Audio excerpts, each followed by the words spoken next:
your mind, 'cause it's everything. You can mold, shape, find almost anything. Hey everybody, this is Praxis, and today I'm working on expanded chicken run with these fence posts.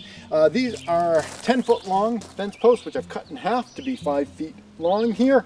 And the reason I'm not going to set them in at their full depth is because I don't actually want to have any of this pressure treated post into the ground. Now I know the idea of pressure treating wood makes it so that you can put it down in the ground and it's not going to rot out as soon as it would otherwise, but still they'll have a life, and the more that you can keep even pressure treated wood out of ground contact, the longer then it's going to last. And also, if I'm going to be growing plants around here, like maybe crops or chickens are going to be eating weeds, I don't want to have pressure treated wood, which is essentially impregnated with poison, touching the ground soil, and then the plants uptake that toxin. It goes into the chickens, goes into us. So I want to keep these separated from the ground. And the way that I'm doing that is I am attaching them to these metal posts. I'm going to be drilling a hole up inside. This is going to slide up into the post about 8 inches or so, and then the bottom of this is going to be put down into the ground and set in concrete, and there'll be a little bit of a gap between the ground and the concrete and where the post is.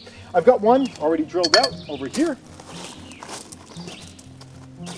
Did this one yesterday. I'm using a special kind of drill bit that I ordered for this. I got a set of them from Vivor, and I can't say, they're working great, but I can't say I would recommend this set because the set has a bunch of these different sizes on it, and the shafts are all different diameters for most of them. So when I was trying to slide them into this extension collar, they weren't working. Some of them weren't fitting at all, and you know, some of them were a little bit on the small side. It was kind of problematic. And you might think, well, if it's on the small side, you can put it in and just kind of pinch it in, but then it's off center. So what I ended up having to do, actually, my dad helped me with this because he's got a machine shop. He kind of ground down all the shafts to get them to the point where they would slide in, and they're reasonably centered. So I've been using this. I mean, it's been working fine, but again, I wouldn't recommend the Vivor kit because, you know, the diameters of the shafts are all different. We're going to be going right into here, and I'm going to do that at the end of the video, but first I wanted to show you what I've been doing in order to prepare these guys for getting put into the ground. Because when you cut into these, you oftentimes notice that the pressure treating only goes so far into it. It's not particularly pronounced on this, but on a lot of them you'll see kind of the staining of the chemical going in, but the core isn't particularly penetrated with the material. So what I've been doing, thanks BB, what I've been doing is putting some water sealing on the inside there. I've just got some oil-based seal here in this jar, and the way I've been getting in there is just pouring it in and then pouring it back out. So I'm going to set this down here. I don't want to be getting dirt into it. And how do I want to orientate this? Okay, here we go. So I'm just going to pour some of this stuff in. All right, there we go. Maybe a little bit more. All right, there we go. Get the rest to kind of absorb into the wood here. Ultimately, I'm going to be painting the entire post with this stuff. What I do with this, I just tilt it until I can see the liquid starting to come up near the end.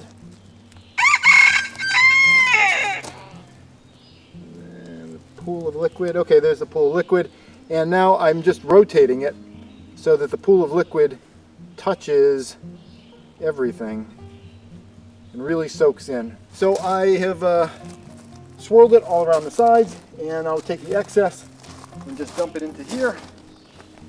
I don't like doing it on my boulders here. I don't want to spill on my rocks and make a stain. Let's see if I can just hit it. There we go.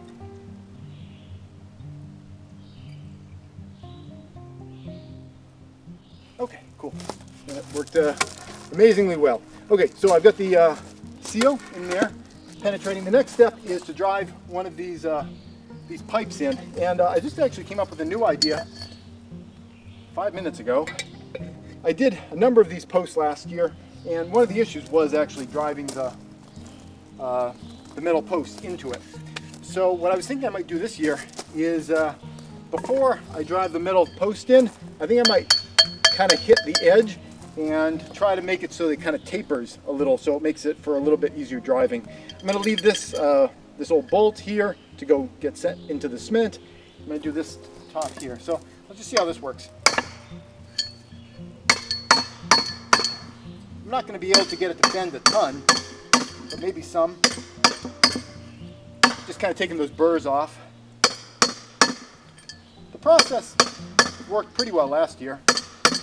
I'm always looking for improvements. Okay, so I mostly just took off the burrs, and what I'm going to do now is just try to tap this into the top there.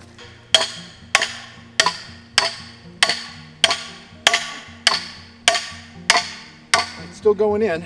This is working a lot better than it did last year. I mean, it worked fine last year, but this is really sliding in easier.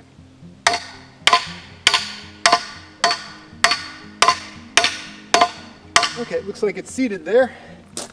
So we got one all set. So the next step I'm going to do, once I get all these with pipes in them, is I'll be sealing all of them. And then the last step before I install them is I've got these hose clamps. And I'm going to be sliding the hose clamps down onto them and tightening them down, just if there's any kind of expansion or contraction with swelling up with water or heat or cold or anything like this, that'll kind of keep the wood from splintering out on the bottom. I'm not sure how helpful this is or how effective this is, but it's something I'm trying this year. Now, one other thing I want to mention is as it regards the straightness of this pipe. This pipe's kind of going in like this, then the post kind of goes off the side, so this is not directly in line with the center axis of the post, but there's not actually a problem, because the way that I am putting these into the ground is I'm flipping them upside down like this. I'm putting an eye screw in the top, and I'm hanging them from that eye screw. I'm creating just kind of a rough tripod scaffold over it, and then the whole thing just hangs, and then that makes it so that the post is nice and plumb, straight up and down, at least with its center of mass, and the metal just kind of hangs down into the pit that I dig, however it happens to hang.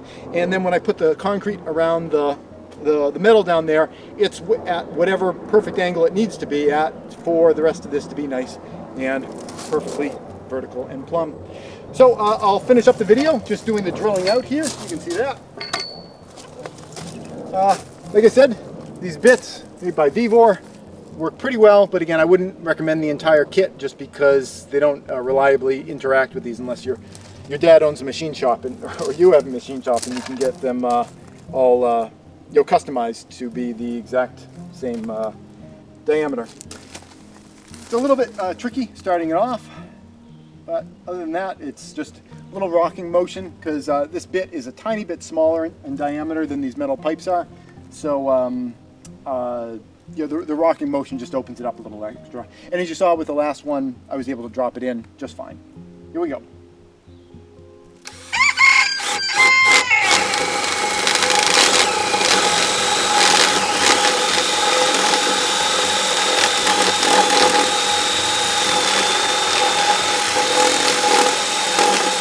So that is the assembly that I'm going to be putting into a hole in the ground right over here. I used a post hole digger to dig, I think it's like a 7-inch diameter hole down into the ground, and then I built this kind of tripod setup. It's just got a couple of legs on the front. There's a plate that holds them together, and there's a free leg in the back that just kind of tucks up into a notch that I've got on the back side over here, and I use that to temporarily hang this Plum Bob here. Now this is it's not only a Plum Bob. This is the type of thing that you can use for snapping a chalk line. These are oftentimes made so they got a little point at the bottom end. So I use mine as both a chalk line and also as a Plum Bob. I've got it hung from a screw here, and I've got a screw there and a screw there for tying this guy off. First step in this process of actually getting it hung is to put a what are these called? Eye screws. Got them in my pocket right here. One of these guys. I'm going to screw that right into the top,